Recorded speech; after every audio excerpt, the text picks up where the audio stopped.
তখন মনে হচ্ছিল যে বাংলাদেশ প্রথমবার টি-20 ফরম্যাটে খেলতে নেমেছে এবং বাংলাদেশের ব্যাটসম্যানদের আসলে টি-20 ফরম্যাট সম্পর্কে কোনো রকমের কোনো ধারণা নাই এবং ঠিক কি ধরনের শট আসলে টি-20-তে খেলা উচিত সেটা আসলে তারা জানে না।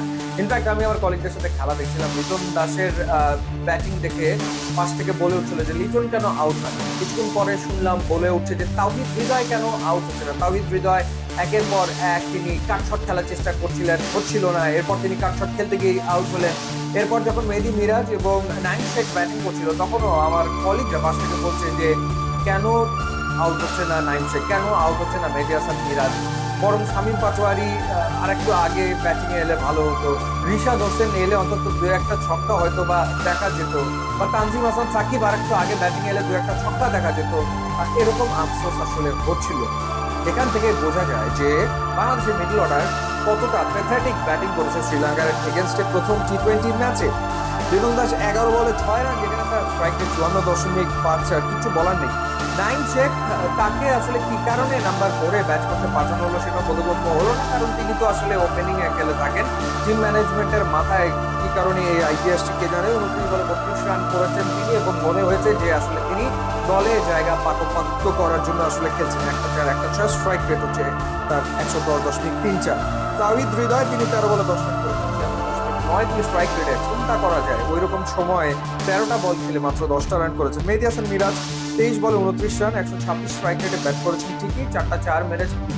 তাকে কখনোই খুব একটা মনে হয়নি যে টি-20 অ্যাপ্রোপ্রিয়েট ব্যাটিং আসলে করছেন। সেখানে শামীম হোসেন পাটোয়ারি 5 বলে 14 রান করে 154-তে বাংলাদেশের স্কোরটাকে আসলে নিয়ে গেছেন। তো উইকেট দেখেই তো বোঝা যাচ্ছিল উইকেট আসলে 180 প্লাসের উইকেট, সেখানে বাংলাদেশ করেছে 154। তো ব্যাটিং হয়েছে একেবারে প্যাথেটিক, মানে একেবারেই প্যাথেটিক। মনে হয়েছে যে লিটন, তাওহিদ হৃদয়, মেহেদী হাসান মিরাজ, নাইম শেখরা দলে তারা তাদের জায়গা পাকা করার জন্য আসলে ব্যাটিং করছেন, দলের প্রয়োজনে তারা আসলে ব্যাটিং করছেন, এটা মনে হয়েছে। এবার বোলিং এর দিকে আসলে বোলিং এর ক্ষেত্রে কি ঘটনা ঘটলো, প্রথমে বল তুলে দেওয়া হলো মোহাম্মদ সাইফুদ্দিনের হাতে। মোহাম্মদ সাইফুদ্দিন প্রথম ওভারে 3টা বাউন্ডারি খেয়ে 14 রান দিয়ে ফেললেন। সো প্রথম ওভারে সাইফুদ্দিন দিলেন 14। তাসকিন বোলিং এলো, আমরা আশা করলাম যে এবার বোধহয় বাংলাদেশ আর্লি ব্রেক থ্রু পেতে পারে। তাসকিন তার প্রথম ওভারে দিলেন 16 রান, 14 আর 16 প্রথম 2 ওভারে হয়ে গেল 30 রান। তৃতীয় ওভার বল করার জন্য এলেন তানজিম হাসান সাকিব এবং প্রথম ওভারে তিনিও দিলেন 16 রান। 3 ওভারে রান হয়ে গেল 46। এরপর চতুর্থ ওভার বল করতে এলেন আবারও তাসকিন এবং এবার তিনি দিলেন 18 রান। এরপর মেহেদী হাসান মিরাজ তিনি বল করতে এলেন পঞ্চম ওভার, দিলেন 14 রান এবং ষষ্ঠ ওভারটা আবারও করেছেন সাইফুদ্দিন, যে ওভারে তিনি রান দিয়েছেন 4। সো পাওয়ার প্লেতে 83 রান হয়ে গেছে এবং শ্রীলঙ্কার দুই ব্যাটার 6টা ছক্কা পাওয়ার প্লেতে মেরেছে, 8টা 4 মেরেছে পাথুর নিশাঙ্কা এবং কুশাল মেন্ডিস। আরো একবার কুশাল মেন্ডিস বাংলাদেশের বিপক্ষে দাঁড়িয়ে গেলেন। ফর্মেট যাই হোক না কেন কুশাল মেন্ডিস বাংলাদেশের বিপক্ষে রান করবেনই।